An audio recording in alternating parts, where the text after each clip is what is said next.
ছোট পর্দার বেশ জনপ্রিয় অভিনেত্রী পারসা ইভানা সম্প্রতি সময়ে সোশ্যাল মিডিয়ায় বেশ হইচই পড়ে গেছে পারসা ইভানার নাচের একটি ভিডিওকে ঘিরে। সেখানে তাকে দেখা যায় কালো রঙের শাড়িতে, তার সাথে কয়েকজন কো ডান্সারকে। ব্যাকগ্রাউন্ডে ছিল আইরে দলে দলে গানটি।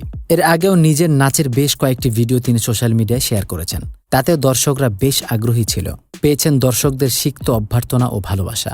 সবাই বলেছেন ইভানা ভালো কোনো পরিচালকের হাতে পড়লে অনেক ভালো কাজ উপহার দিতে পারবেন। আবার সিনেমার পরিচালকদের নজরে পড়লে সিনেমা অভিষেক হতে পারে তার। ইভানার মিডিয়ার জগতের সাথে পরিচিত হয় তার নাচের মাধ্যমে, বিশেষ করে ব্যাচেলর পয়েন্ট নাটকে কাবেলার বিপরীতে নায়িকা হিসেবে।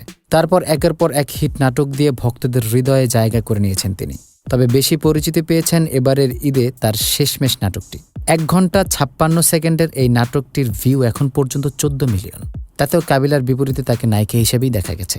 এছাড়াও সন্ধ্যা 7টা, তুমি আছো তাই, দেয়ালের ওপারে তুমি, এমন সুপারহিট সব নাটক উপহার দিয়েছেন ভক্তদের ইভানা। তবে ইভানা বলেছেন তার মা চায় অভিনয়ের পাশাপাশি নাচটাও করতে, কারণ তার মিডিয়া জগতের শুরুই হয়েছে নাচ দিয়ে। দর্শক তাকে চিনেছে তার মনোমুগ্ধকর নাচের মধ্য দিয়েই।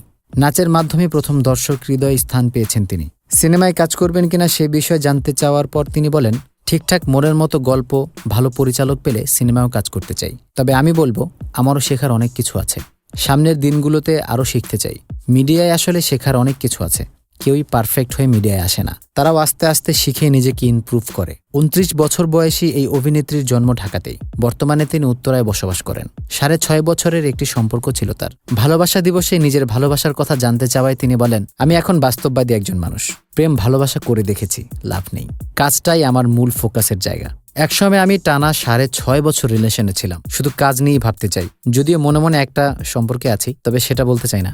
যার সঙ্গে সম্পর্ক সেও হয়তো জানে না। তবে বর্তমানে তার কারোর সাথে প্রেমের সম্পর্ক নেই। তবে একজনকে পছন্দ করেন, কিন্তু সেই বিষয়ে কিছু জানাননি তিনি। এভাবেই বুদ্ধিমত্তার সাথে তিনি আগামী দিনগুলো পার করতে চান। ভিডিওটি ভালো লাগলে লাইক করুন, কমেন্ট করুন এবং শেয়ার করতে ভুলবেন না।